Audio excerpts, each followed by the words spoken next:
Saints hiring Kellen Moore as their next head coach appears to be almost a done deal, but a deal isn't done until it's done. And if this doesn't get done, what does it mean for the Saints? Well, it means they're screwed, and I'll tell you why. I'm Tim. Let's talk Saints. This deal falls through. It's bad news for the Saints. Multiple, multiple reasons could get thrown out there, but there's three that I'm thinking, and they all kind of run into each other. But three that'll just put the Saints in a terrible position and one they don't need to be in. And what it really boils down to, it kind of starts with right or wrong, there's getting to be a perception around the league, and the Saints themselves and some of the local media have tried their best to debunk it, but it kind of keeps coming up that it's a bad job, it's a bad organization, and kind of, hey, you want to stay away from there. So Moore pulls out. He now adds a list, right or wrong, Glenn and Brady, McCarthy, Kingsbury. I don't know the truth or non-truth or whatever's going on with those four kind of being associated as, look, they didn't want any part of this. And you potentially add a fifth name.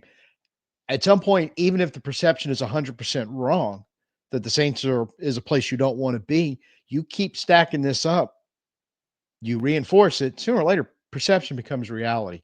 It doesn't matter if it's true or not once it becomes reality. You're going to have more and more people, more and more coaches going, I don't know. And that's not a position the Saints can put themselves in, because what happens next would be, well, you've kind of made it known as part of the, since you can't really officially have contact with Moore, but the Saints put out there, well, we're not taking any more interviews or doing anything else till after the Super Bowl. That's like sending the note in class to, you know, to the girl that sits across from you. I like you. Do you like me? And Moore has more or less, no pun intended, kind of reciprocated, it seems, during the last week or so. So you feel like it's getting close. But he backs out. He adds another no. Now you're the person looking for the date who keeps getting turned down, going, I don't want to keep hearing no's. I don't really have any more options on the table right now other than Kafka, Weaver, and Rizzi. So the Saints are not necessarily at this point thinking I got to go make the best choice, or they may even be thinking the best choice is the one that's going to say yes, because I can't keep hearing these no's. It is just, it's going to make a tenuous situation continue to get worse. Now, I am not in the heads of either one of those three men, so I don't know who would be more inclined over any of the others to take it or not take it, or what they're thinking on the job. My best guess, with a 1 in 3 chance of getting it right, which means odds are I'm going to get it wrong, but my best guess would be Rizzi would be the fallback option for the Saints, and likely I feel the most likely to say yes. And that presents a whole new set of problems if that was to play out, because while there's a lot of things I like about Darren Rizzi, the number one thing that I just didn't want to happen, that I feel could happen if he were to wind up with the job, is the dreaded words of roll it back. That what we're hoping the Saints have finally realized some of the stuff they need to do to, it's going to be a broken record, get out of the cap hell, rebuild the roster. Now they can start talking themselves into, if we do this, we might be able to win 10. Let's go ahead, restructure Corey, keep him around for a few more seasons. Let's double down on what the defense is doing, try to just add some. And then here we go again, fifth year in a row of kind of rolling it back with not enough success for me to go, not good. So to me, Moore would be a clear indication he's taking the job. We're not rolling it back. Okay. We're finally going to try to reset and rebuild this whole thing and try to do it as quickly as possible. So, and the fear of hearing more no's kind of settles into settling for a coach and potentially one that, like I said, is going to roll it back. I, I don't know if anybody really wants any part of that. Third thing, and this kind of keeps continuing process, you keep hearing these no's. Right now, staffs are filling up. You had 6 new head coaches hired. They're filling up their staffs. You've had, even though head coaches haven't changes, some head coaches, Seattle comes to mind, who fired an offensive coordinator and is rebuilding their offensive staff around the new coordinator, who happens to be Clint Kubiak's already poached 2 of our top offensive assistants in Janoko and Benton. We've already lost Hodges on the defensive side to Chicago. We've lost Foster to Dallas. We can continue to keep getting poached. So once you get around now, it's taking longer, more delays, hurts the staff building because more of a chance for guys that are in your building to walk out, whether you wanted to keep them or not. That just means that, well, that's another position I got to fill while other positions are getting filled. And then to go rolling all the way back to perception becoming reality and then hearing more no's stacking up. How many of those assistant coaches at that point are buying into that? And I'll tell you, it may be a false perception. I'm going to keep saying that because I don't know it's 100% true and accurate.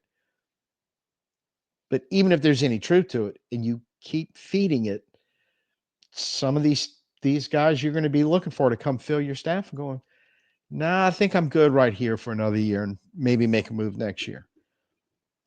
It would become it really is a compounding problem. We were okay prior to this because there is like kind of that secure knowledge of going, maybe they were wrong about Glenn or Brady being the top options. Maybe it was more all along. Um, at this point, I'm not hot or cold on more specifically as much as I am. This needs to get done. He appears to be the best option, but I don't know that for sure at this point in the process. But what I do know, the more this drags on, this goes Monday or Tuesday after Super Bowl, but roughly a week from now, and it still isn't done. Look, Saints are going to start getting really screwed over at that point, and they got to know it. So to kind of wrap this up, put a bow on it. Overall, as this is getting filmed Tuesday, probably be uploaded Wednesday. So a few days into the Super Bowl process, had media day. Moore's already given some interviews.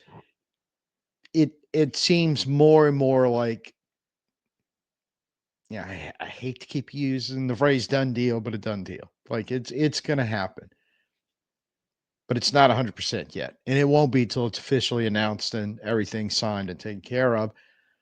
So, to me, based on what we're just talking about, I am a little bit on eggshells. At this point, we've kind of made our bed. Now we got to lay in it and make it work. And that's kind of the exciting part on all this. So while I'm have some anxiety on it, yeah, I am excited. Okay, turn this thing over. Try to get it moving in the direction we wanted to. Um, Roughly about 20 years ago, 2 decades ago, the Saints found themselves in a very similar situation, caught lightning in a bottle in this guy named Sean Payton, and it kind of worked out well for us over the years. Who knows? Maybe that happens again. I'm not saying it will. I don't think anybody could. It's just the mindset that at this point that we have to kind of go into this and then start the process of the staff building. Does Dennison stay in the building? Barone stay in the building? Williams stay in the building? Some good minds on the offensive side.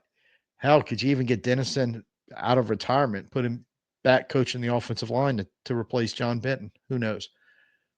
But these are the kind of thing that's going to be happening probably rather quickly once, if and when Moore says yes and they do sign the contract. So that excites me. That's what I'm looking forward to. That's what I want to see. That's what I'm going to try. Like we've been talking about lately. Let's try to keep this positive. You have to acknowledge the possibility something very bad could happen, and it would be devastatingly bad. But I think more and more as we go along, we'll get what we want. Now, it'll take a little while to, the phrase, be careful what you ask for, you just might get it. We'll see if that's true or not. It's going to take a little while. So there's a lot of work to be done here. And I think that's really what makes me the most nervous is, it can't start any faster than Monday. We know that. But it needs to start as fast as possible because there's an awful lot of work there to do. Good thing is, if the league perception of Kellen Moore is correct, that he's a very smart, organized guy, a guy that respects players' opinion. They appreciate that, can kind of work with them, can work with what he's given and make it work.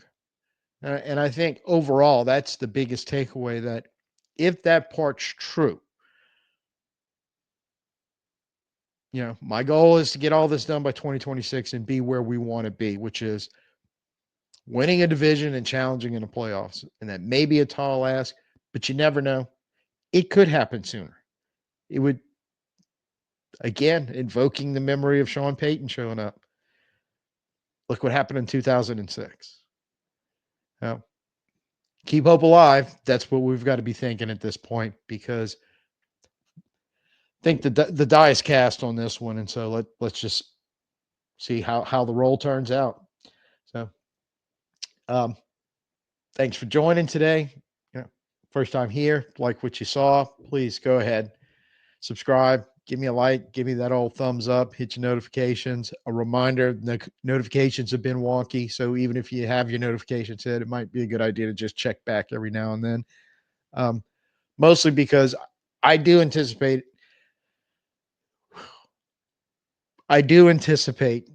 notice what I'm doing here, that Monday or Tuesday we'll have the head coaching thing done, and we will be kind of popping up an unannounced live stream. So I'm anticipating it. Want to make sure you know about it so we can get together and hopefully go, hey, Moore's here. What comes next? So till I see you next time, I'm Tim. Peace out and who dat.